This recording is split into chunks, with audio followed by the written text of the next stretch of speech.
അഭിപ്രായ ഭിന്നതകൾ പരിഹരിച്ച് മുന്നോട്ടു പോകാൻ സമസ്ത ലീഗ് ധാരണ. കോഴിക്കോട് നടത്തിയ ചർച്ചയിലാണ് തീരുമാനം. കൂടിക്കാഴ്ചയിൽ മുഷാവറ അംഗം മുസ്തഫൽ ഫൈസിയുടെ സസ്പെൻഷൻ പിൻവലിക്കാൻ തത്വത്തിൽ ധാരണയായി.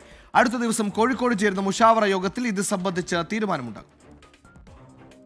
സമസ്ത ലീഗ് തർക്കത്തിൽ ഇടക്കാലത്ത് സമവായ ചർച്ചകൾ നടത്തി പ്രശ്നപരിഹാരത്തിന് ശ്രമിച്ചിരുന്നുവെങ്കിലും ജിഫ്രി മുത്തുക്കോയ തങ്ങളെ വിമർശിച്ചും മുസ്ലിം ലീഗിനെ തലോടിയും നടത്തിയ മുഷവ്വറ അംഗം മുസ്തഫൽ ഫൈസിയുടെ പ്രസംഗവും പിന്നീട് ഏകപക്ഷീയമായി മുഷവ്വറയിലെ ഒരു വിഭാഗം സ്വീകരിച്ച സസ്പെൻഷനും ലീഗ് സമസ്ത തർക്കം രൂക്ഷമാക്കാൻ ഇടയാക്കി. ഇത് പരിഹരിക്കാനാണ് ഇപ്പോൾ മുതിർന്ന നേതാക്കൾ തന്നെ മുൻകൈയെടുക്കുന്നത്. വളരെ പ്രതീക്ഷാ നിർഭരമാണ്. അപ്പോൾ ഇനിയും അത് അങ്ങനെ കൈവിട്ടു പോകാൻ അനുവദിച്ചുകൂടാ എന്നുള്ള മനസ്സാണ് എല്ലാവർക്കും ഉള്ളത്.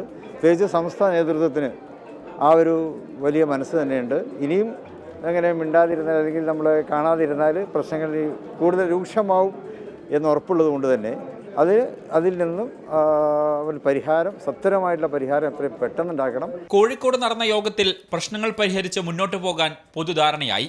മുസ്തഫൽ ഫൈസിയുടെ സസ്പെൻഷൻ പിൻവലിക്കാൻ തീരുമാനിച്ചു. ജിഫ്രി മുത്തുക്കോയ തങ്ങൾ, കൊയ്യോട് ഉമ്മർ മുസ്ലിയാർ, MT അബ്ദുൽ മുസ്ലിയാർ, സാദിഖ് അലി തങ്ങൾ, PK കുഞ്ഞാലിക്കുട്ടി എന്നിവരാണ് യോഗത്തിൽ പങ്കെടുത്തത്. 24 കോഴിക്കോട്.